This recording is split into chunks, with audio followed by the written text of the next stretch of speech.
it was just organically, it evolved into online tutoring. I knew students and I had referrals from students. And, we got to know each other in person, and then it became clear that it was a lot easier for a lot of families to meet with me more flexibly if we could meet online. So it was just necessity and convenience that led me to look into, well, how could we do video tutoring? Would that even be a thing? Is that possible? So at the time, I think I wasn't as aware of all the different resources, and the resources were different then. So I just used Skype. I met with my students via Skype. The package of resources available on Skype wasn't as robust then as what's available now. But it still was a great way for me to work with them in person. As Anne mentioned, doing translation, doing language lessons actually turned out to work quite well over Skype. And I felt that I was able to keep the personal connection with my students going. I picked up new students that I'd never met in person through that as well. And so for me, just from a tutoring perspective, from a business perspective, it allowed me to take on more students than I could have taken on in person, right?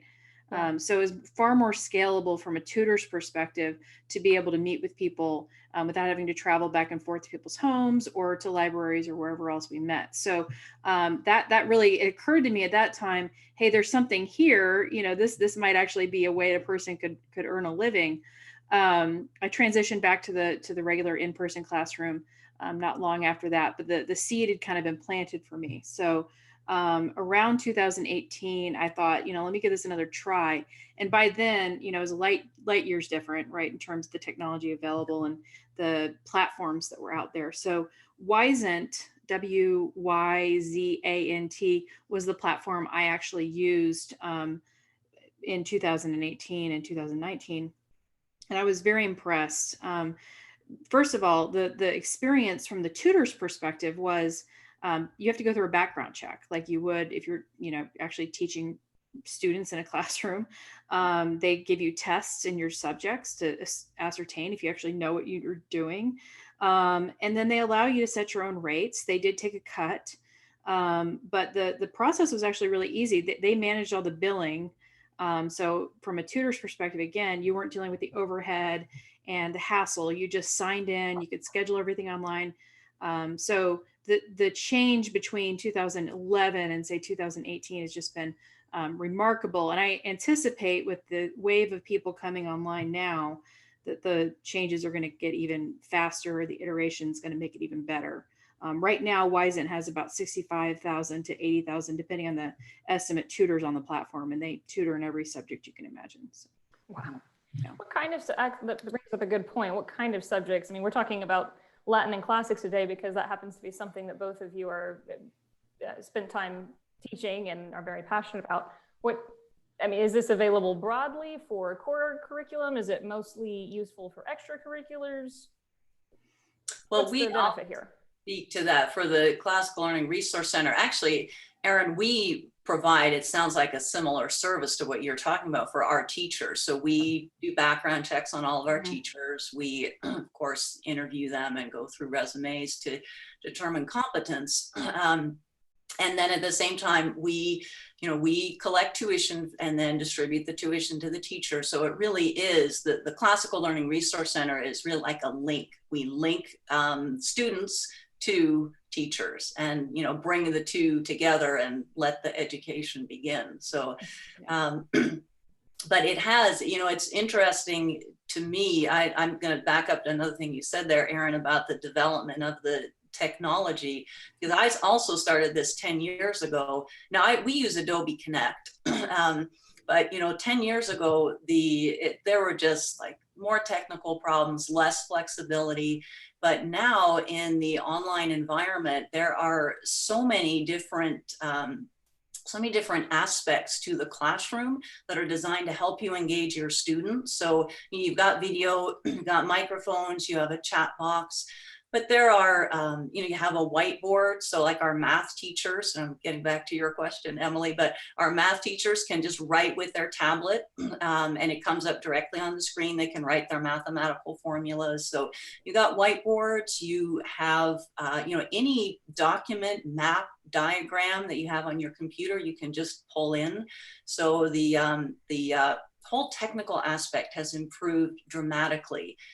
So there really, I'm not sure there are any types of classes you can't offer online. We have math, we have literature and composition, we have languages, both classical languages and modern languages. So like in our modern language class, the teacher will do back and forth dialogues, get two students engaged in dialogue together. Really, with all the basic subjects of the core curriculum we cover, as well as we have fine arts and design classes. So, the teacher will set up her drawing tablet behind her, just reverse the webcam and draw, and the students can see her drawing. So it's really an amazingly flexible and adaptable environment. Yeah, I would echo. Go ahead. Yeah, I would echo that. I think that the difference is night and day. You can even take coding classes online where you can share the same lesson space with your tutor, so you can collaboratively code in the same document. So yeah, I mean, it's enormously flexible. And I think if your experience with online learning has been through Zoom primarily, but not experiencing the whole suite of the tools available, you're probably only getting a tiny fraction of what good online learning actually could be, right? So I think a lot of people right now are experiencing the Zoom phenomenon, which is, is great, but it's really not the same as a dedicated online learning space. Yeah.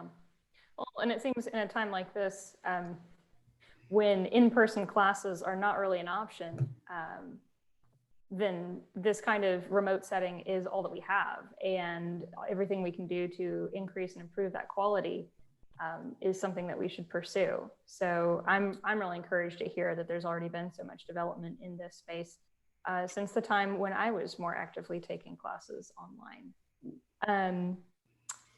What are some of the, we've kind of gone over this, but I want to be very precise about the question. What are some of the challenges that still exist to delivering tutoring services or full-on classes in a remote virtual environment? Want me to start, Erin? Sure, go. Okay. I mean, it is different. When you are in a classroom and you're looking at all of your students, there are a lot of course, nonverbal cues, the furrowed eyebrows, the distraction looking around. There are a lot of nonverbal cues that you can get. But because of some of the aspects of the online classroom we've just been talking about, there are many ways to engage your students as well. So like one just simple example, so say we have webcams, we have video, but we also have a chat box, which you don't have in a regular classroom, obviously, but the chat box can be used, like for example, so back to Greek and Latin, but I can ask a quick question like, what case is that noun? And then I can have all of my students, and we do tend to keep our classes smaller as well. I think online classes are generally, at least we try to keep ours smaller to be able to preserve the sense of a lot of interaction back and forth. But I can ask them all, what case is that noun? And I'll wait a minute, and then I'll say, okay, boom, everybody go. And then I see everybody's answer in there, and I see right away, okay, these students, they get it. These students don't. And so I need to reinforce for those students. So just little checks like that are very, very useful. I do think it takes more skill to teach in an online classroom, particularly when you are trying to foster discussion. You can't, because you're not looking at all of your students and they're not looking at all of each other, at least not all the time. It depends how often you're running the webcams. So I think it takes more skill in terms of drawing in more tools, using more visuals, because that's one of the big advantages of the online classroom is that you can pull in charts, maps, diagrams. You can have students, you know, Erin mentioned this some too, but you can put a text up on the board, have the students work with you at analyzing it. So, you know, finding clauses, finding verbs, things like that. So although it is different, and I think it takes some learning and some skill to learn how to use the online classrooms as well.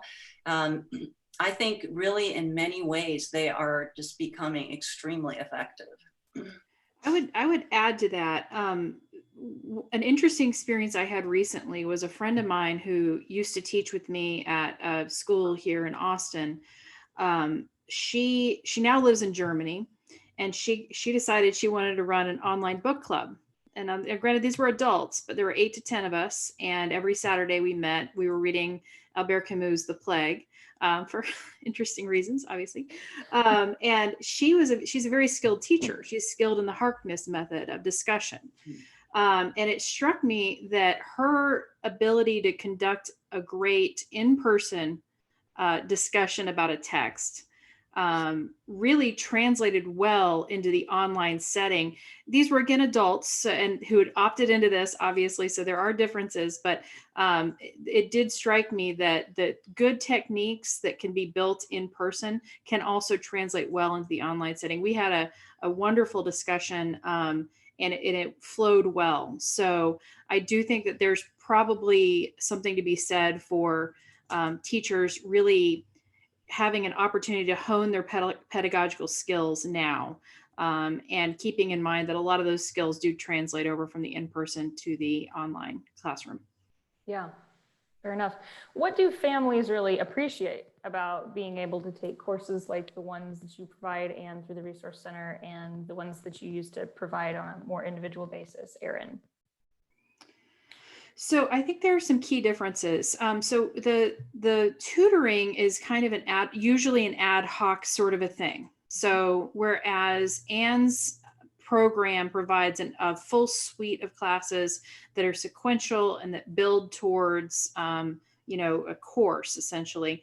Most people who look for tutoring are doing so because they're either struggling with a subject or they want to get ahead in a particular way, or their school just may not offer a subject and they really want to learn something. So it's definitely more ad hoc. And so I had both kinds of students. I had students who really were behind and who needed help getting caught up. And that is a great place where tutoring can come into play, because you really can get to know exactly where those issues are, and you can tailor your lessons very specifically to that student. But then I also had students who were very interested in things like Latin Quiz Bowl, which I mean is a very specialized academic competition, I will say. But it was interesting because I had to learn I coached this in person for years, okay? And I had to learn, how would you coach this particular very interesting skill over a video conferencing platform? And it worked. It was a lot of fun. So I think that there are differences in the tutoring versus the full online course in terms of the students that are seeking those out, for what reasons they're seeking them out. But I will say that I always had a lot of fun sort of designing and customizing my instruction to exactly that student's needs in front of me. I liked that one-on-one individualized opportunity that it gave me. Yeah. And something you mentioned, appreciate. Oh, yes. Sorry, go ahead. Sorry, Emily. Something you mentioned before, Erin, too, which I think is a big aspect of what people appreciate about online courses, just when you said you don't have to get in your car and drive. And, it's the same thing for families. I mean, the thing I've heard among homeschoolers is that, no, I don't homeschool, I car school. Because you're in your car all the time. You're driving to skating, you're driving to fencing, you're driving to this class. And well, now everybody's at home, but when you take an online class, it just reduces some of that travel time. So it's convenient. You're right in the comfort of your home. And it reduces some like just clothing anxiety and things like that. Am I wearing the right thing? Well, you only have to wear the right shirt. Doesn't matter what your pants are. So it reduces some of all of that sort of anxiety. And I think another thing that a lot of people appreciate, now this would be in a class setting, not in a tutoring session, but some homeschooling families can feel isolated. And that's sort of the opposite of the car schooling, but they can start feeling isolated, that they're just in their home, and being able to enter into an online class, it's really quite amazing to me, the level of relationship that can develop between these students. Just as they share, beginning of class, 5 minutes before class, they can share about what they're doing that week, what's happening with their family, their sporting events, and they really look forward to that time to interact, get to know each other.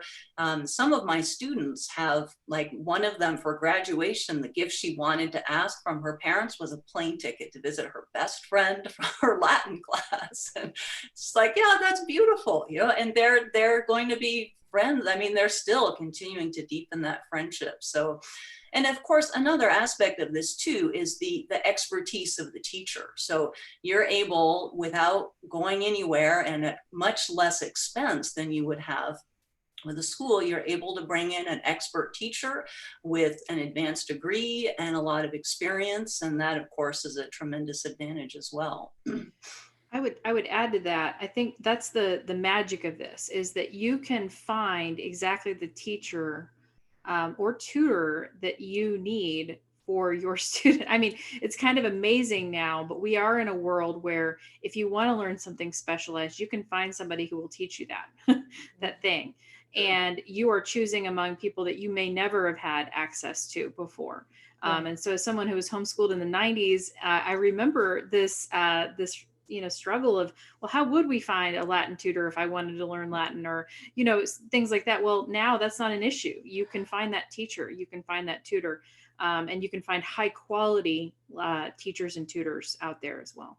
Yeah, and I think, I've benefited from that personally myself, being able to participate in courses and interact with people with incredible expertise, where previously, without that sort of format, I would have had to pay hundreds of thousands of dollars potentially and move or travel in order to sit under their tutelage. And I found this to be an amazing benefit. And I love the fact that now, you were talking about homeschooling in the 90s. I remember when people were trying to do, I don't know, when we were really young, online courses weren't even really a thing yet. I mean, you could purchase a video course, which was a completely different proposition, where, you plug a VHS into your TV. You know what I'm talking about, Erin? Yes, I do. I'm not going to pretend I don't. Like, you plugged the VHS in and you just kind of watched, and then you kind of took it from there, which is, definitely the at-home part of homeschooling. There's a lot of independent study involved, and that can be really formative as well. But I love the fact that we're providing so much more interaction, the ability for teacher-student relationships to be very dynamic, as we take advantage of the geographical condensation that we can create through using an online setting. If you're a parent, Erin, this one's probably directed mostly to you, although Erin, you may have thoughts as well, based on what you were just saying about your center structure. If you're a parent, how do you pick a good tutor? So there's a lot of different ways to do this. Again, my business originally started based on referrals, because I had taught in schools, and so teachers knew me and they told other people, and it was a referral-based business. And that was really the beginning of it. So there's that. You can always ask, a teacher in your area if they know of anybody who'd be good.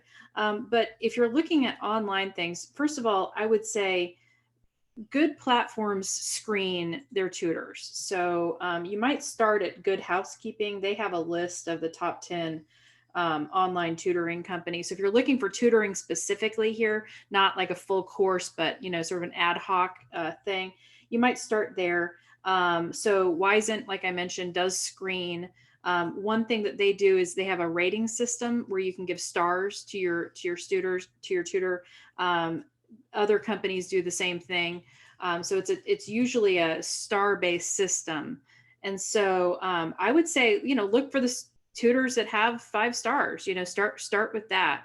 Look at things in their background, because there's usually a little background that tells about them as a person and their experiences. And if they are similar to yours, maybe there could be a connection there. So I would start by looking at the platforms, looking for your high rated tutors, and then really looking at their particular educational background. Have they taught in a classroom before, right?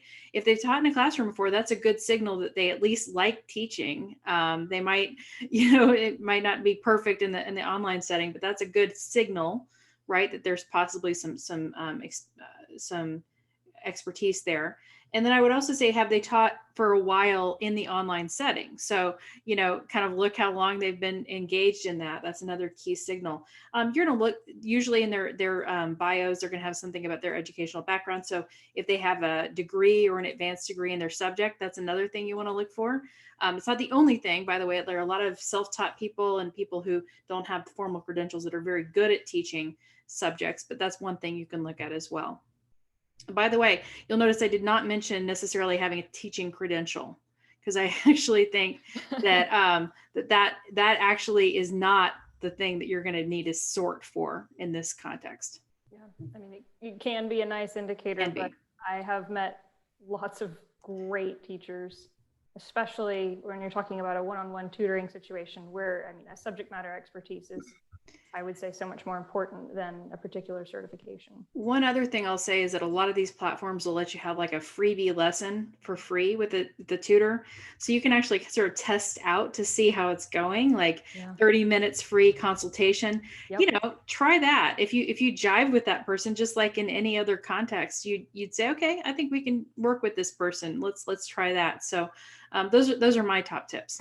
I would totally agree with that. I have not taught in the online space, but in my past as a music teacher, which involved one-on-one private lessons like the tutoring situation that Erin's talking about, I made it standard to include a sort of complimentary lesson as well when parents called me and said, we're interested in taking lessons for me and for them. We needed to see if this was a fit. And the best way to do that was to just have an introductory lesson, meet the kid meets me. Sometimes there's a personality mismatch, and it's better for us all to know that up front, and be able to acknowledge it and let them find somebody else rather than making a commitment for a longer period of time. And it's good for me to know what I'm getting into as well as a teacher, and whether I'm going to be able to serve the needs that I identify that the student has. So definitely second that one if that's an option that can definitely help you align what you're doing. And I wouldn't hesitate as a parent to ask, even if that wasn't listed as an offering, and just see if they'd be willing to go ahead and have that conversation with you, because a lot of great teachers are aware that is a good first step and would be willing to give that to you. Absolutely. Definitely a chemistry between the teacher and the student, and there has to be that ability to interact, to understand, to just appreciate style and everything like that. Yeah. Great. Yeah. As a tutor and as a course instructor, and how do you guys get feedback from your students on ways to improve, or from parents when things are, it's great when things are going well. When things are going wrong or a kid's struggling, how do you collect feedback in order to inform what you're doing? I'll start on that one. We have in our courses, we have weekly homework assignments. So almost all of our courses, so in addition to your online class time, you're really getting the structure for your entire week at the same time. So they're working on homework every day, they submit homework, and then before the following class, the teacher looks over the homework. So that is a good indicator for us, whether if a student is just struggling with the difficulty of the material, or sometimes the student may be very smart, they're not struggling with the difficulty, but it's just more study habits or distraction, other activities that they're involved in. But one of my policies, and this is most of our teachers operate this way, if a student turns in a homework assignment, which is below like a B level, then we will communicate with the parent and sort of say, that Henry seems to be having some trouble with this. And often what I'll say is just, can you check with him? Sometimes it will turn out that, he was like just up all night doing something, and that meant that he did a poor job on his homework, and the parents can help just, get the schedule in a little better spot. But when you are, for us, we're teaching online. So most of our classes meet about 2 hours a week live. Other than that, the student is working on assignments that we give, writing papers, working on assignments. And so a lot of our work for that student needs to be in cooperation with the parents as well. So we work hard on communication with our parents. We email, we schedule phone calls. Sometimes we meet in our regular online classroom and talk, sometimes just with the parents, sometimes with the parents and the students together. We do also have a formal survey where we ask our parents for feedback. We do that usually toward the end of October.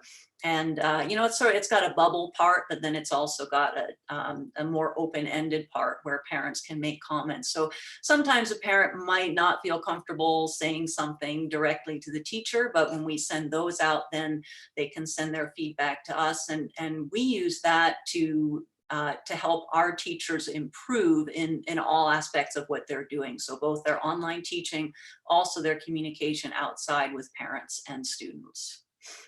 That's great to hear.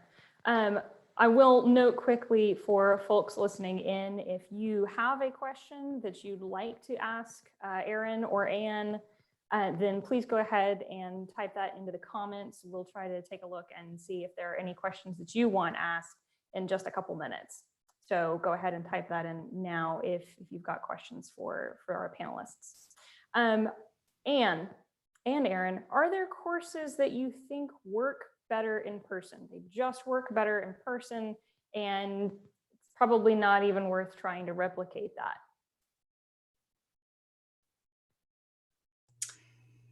I'll say a few things, and then Erin, you can jump in on this too. But I do think that I've mentioned this before, but I think there are courses that take more skill to teach online.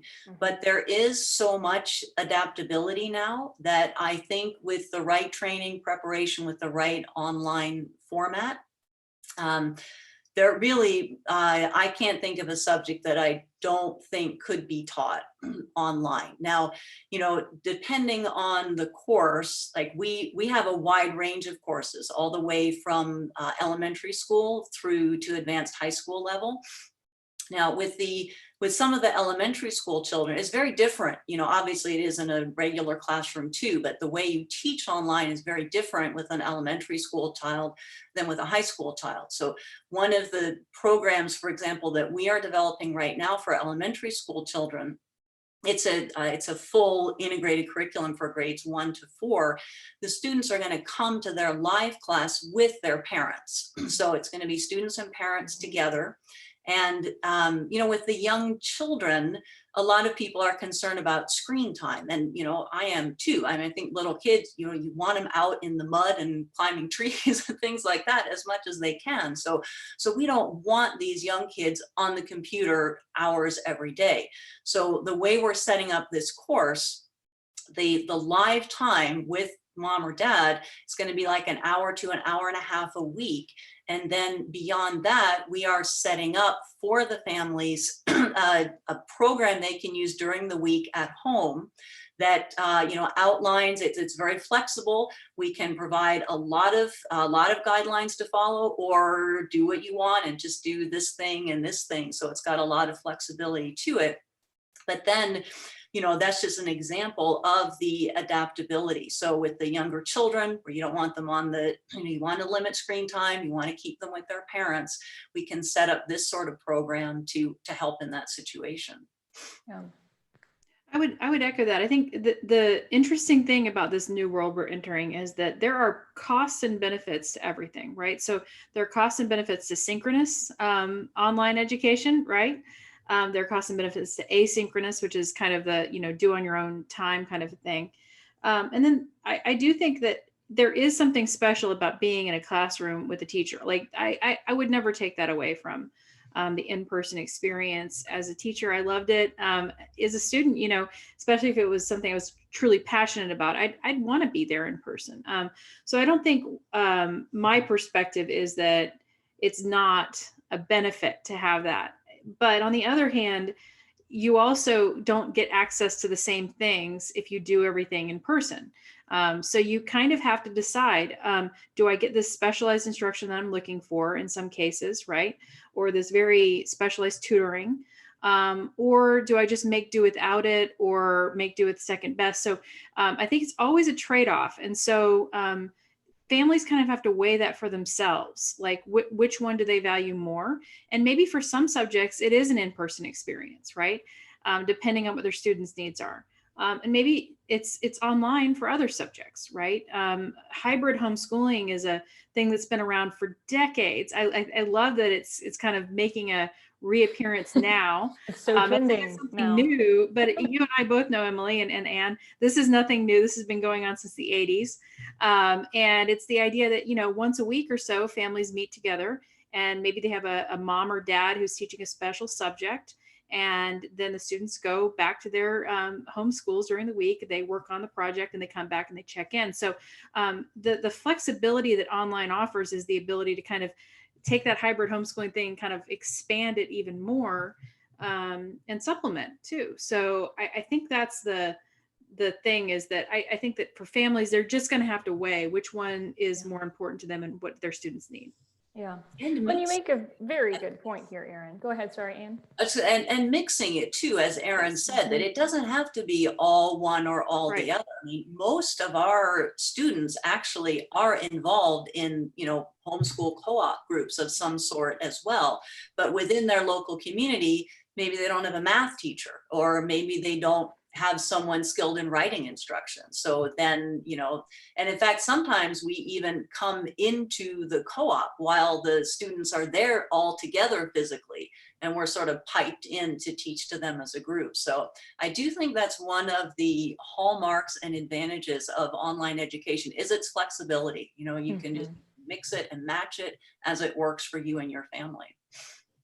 Yeah, and I agree, and I want to kind of re-emphasize what both of y'all are saying. I think it's very easy in, especially the world of education, to sort of make the assumption that there's one best way to teach all children.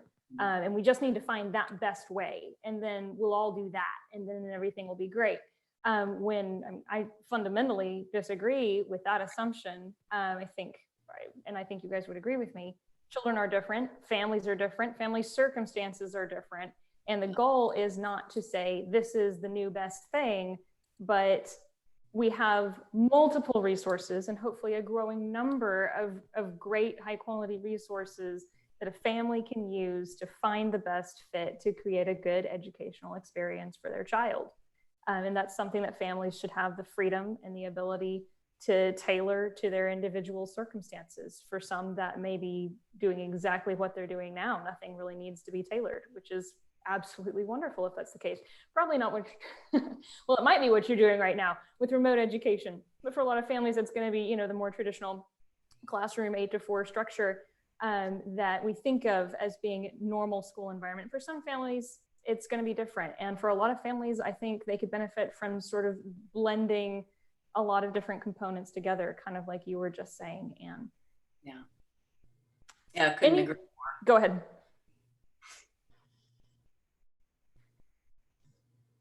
I'm going to ask the money question now. What kind of costs are associated with the kind of courses that you're talking about, Anne, and the kind of tutoring services that we're talking about with you, Erin? I know, from personal experience on the tutoring side, that can vary greatly depending on the teacher that you select and how, their desirability level and so on. But for both of you, I mean, what's the cost look like for families who are interested in options like this?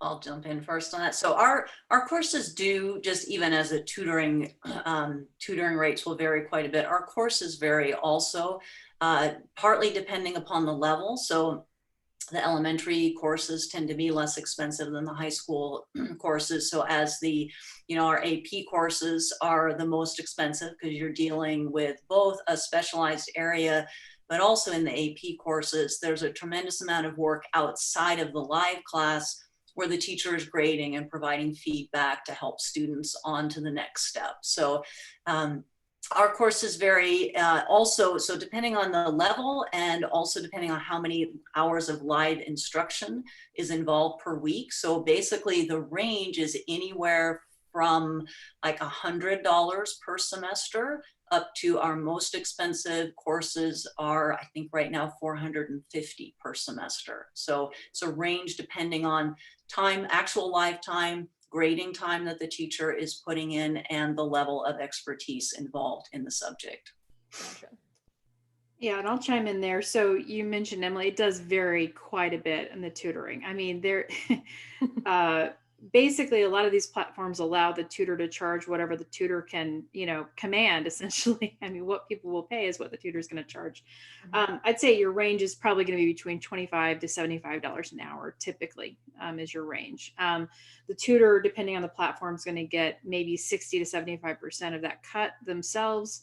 And I would say, this is an example of, sometimes you don't need a very in-depth answer. And so you could go for, a person with general knowledge. Sometimes you're going to need expertise, and you're probably going to pay a little bit more for that. But the good news is that a lot of these tutoring services are sort of starting to expand a little bit. They're partnering with charter schools and others who need extra help. So in fact, some of these have donated time, essentially in kind, to schools to help them out. So it can be pricey depending on how much you need, how often you need to meet with your tutor. And it's one of those things where at the same time, the benefit to the student, if it's 3 hours of tutoring that they need to get them caught up from failing to passing a course and mastering something, could be life-changing in some cases. Yeah. And this is where several weeks of learning material. Absolutely. And so this is where, you would hope that there'd be flexibility for funding for families to have those options, because, the interventions that a school might offer, A, may not work, right? And B,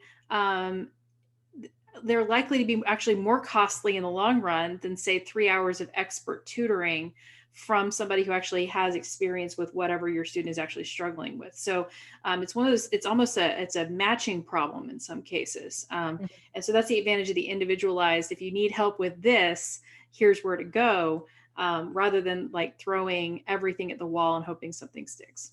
Yeah. And I know you guys offer your courses in multiple states. Are there any states that you guys offer courses in that offer families some kind of funding flexibility if they want to take advantage of courses like the ones you guys offer? Well, we do work with charter schools. So, we have actually a growing number of our students that are with charter schools, and we have to go through an approval process with each new charter school that we bring in. But right now we work with about 20 charter schools, and so in those situations, the families register with their charter school and with us as well, and then we communicate with the charter school, but the billing goes all through the charter school. So that's a great situation for a lot of families when they can, because if you take a lot of classes, it does add up, but being able to use charter school funds is a big help. Yeah. And I mean, as you were noting, Erin, I mean, these all have costs associated, but I would say it's important to mention that the costs of tutoring online are pretty much the same as the cost of tutoring in person. So that's a cost burden of requesting specialized or needing specialized tutoring for a student. But I do agree with what you were saying as well. It would be great if we had some funding flexibility for families who needed additional services for their students to be able to leverage some of the funding that's dedicated for their child more specifically to get them the targeted resources that they need. We do have several questions from the audience that I want to ask y'all as well. The first one is anyone offering a fixed total curriculum for high school, or is everything a la carte courses? So our courses are primarily a la carte, but we're actually at this moment working on providing more what we call course packages. So like a 9th grade package, a 10th grade package. So at this point, anyone interested in that, if they get in touch with me, I don't know if there's a way to post my contact information here somehow, but we, because we also offer advice and guidance. So if someone's looking for a 10th grade, what do I need to do for 10th grade? They contact us, we will help them develop their entire course package for that. Okay. How should people contact you if they want to learn more about that? Is there a place, my full name, so Ann Van Fossen, and then at clrconline.com. Is there a place I should type that, or? We could probably post it Okay. afterward, but that would be, we want to spell it out for us now, just so that it's Sure. So, well. so it's ANNE, and then Van Fossen, VAN, F as in Frank, OSS as in Sam, EN as in Nancy, and then at CLRC for Classical Learning Resource Center online.com. So Ann Van Fossen at CLRConline.com. Perfect.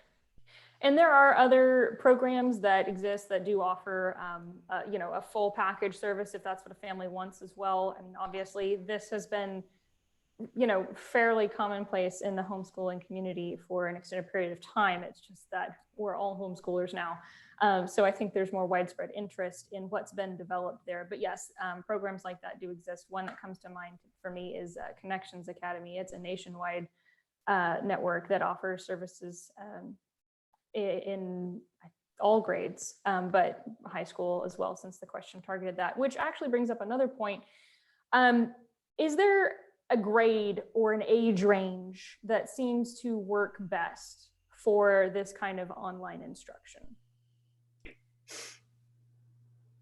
So I think, speaking from my personal experience, students who are middle school age and older tend to have a little bit more ability to sort of engage with the tutor, this again, in a tutoring environment, because they have a little more self-awareness of what they need to work on and things like that. So in a tutoring environment, usually like you're only meeting once a week or something. Yes. In a typical tutoring situation. Yes, so, exactly. Yeah. So I think for me that typically is just a little bit easier.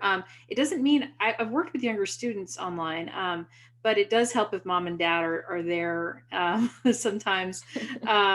So, you know, I think it's really depends on what's needed and why. And in a lot of cases, if a student is struggling, then they kind of know that, and they're able to own that and explain that. So a little bit like middle school, I think, and older typically is what I've seen in the online tutoring environment as being particularly. Well, I would agree with that. In the in-person tutoring environment, both with the private lessons that I've taught before, and then I taught a special extracurricular class for elementary students that was part of the school day. It was optional.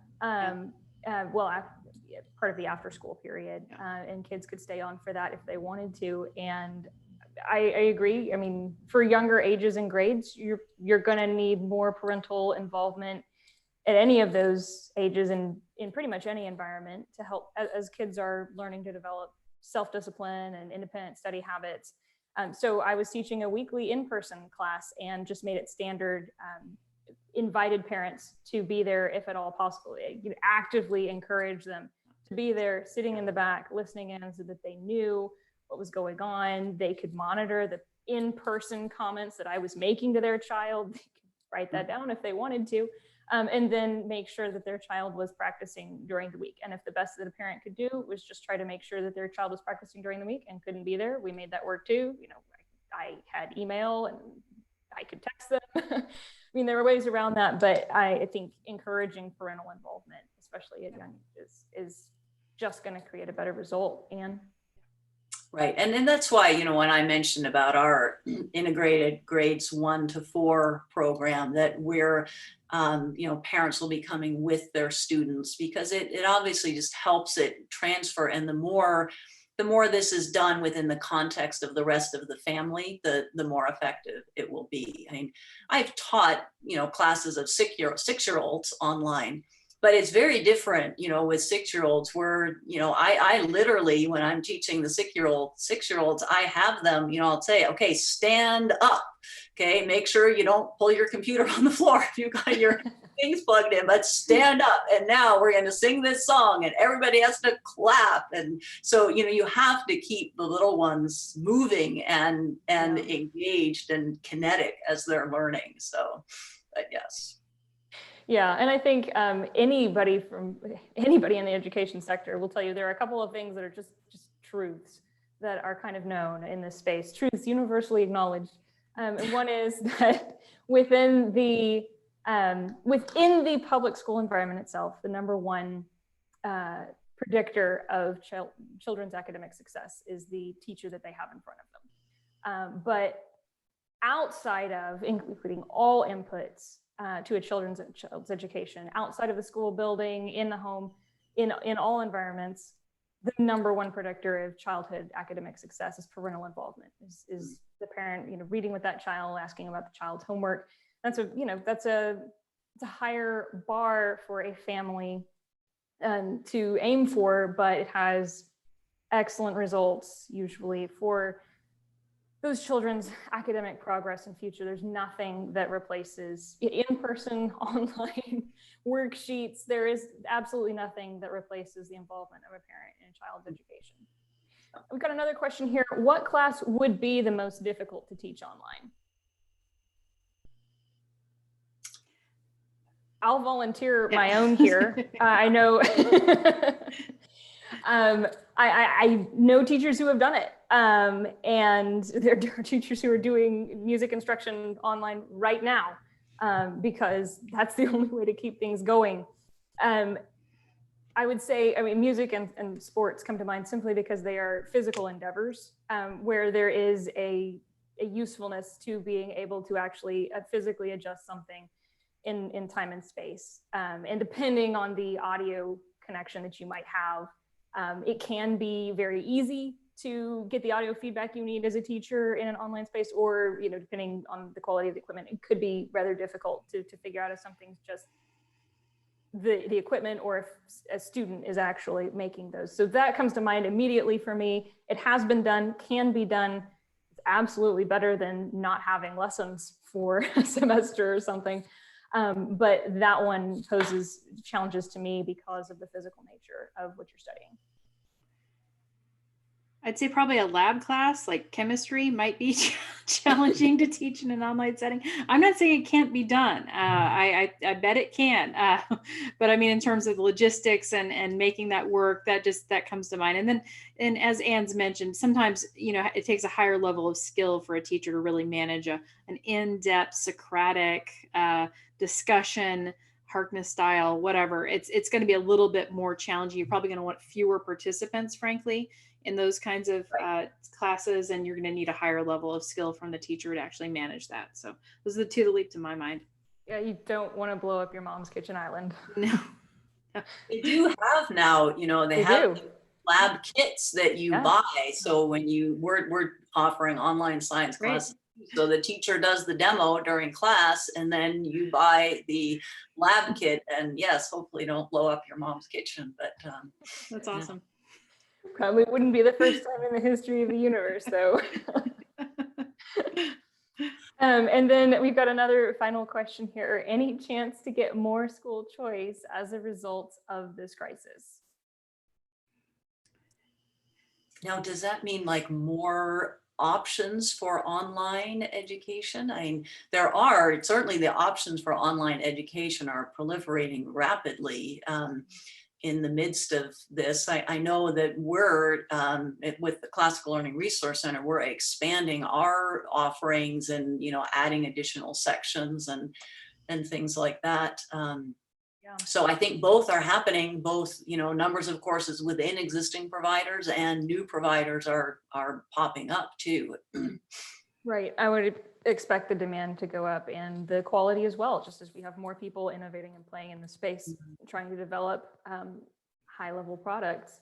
I think they're also speaking to the the policy side of the school choice conversation, which usually includes discussions about funding.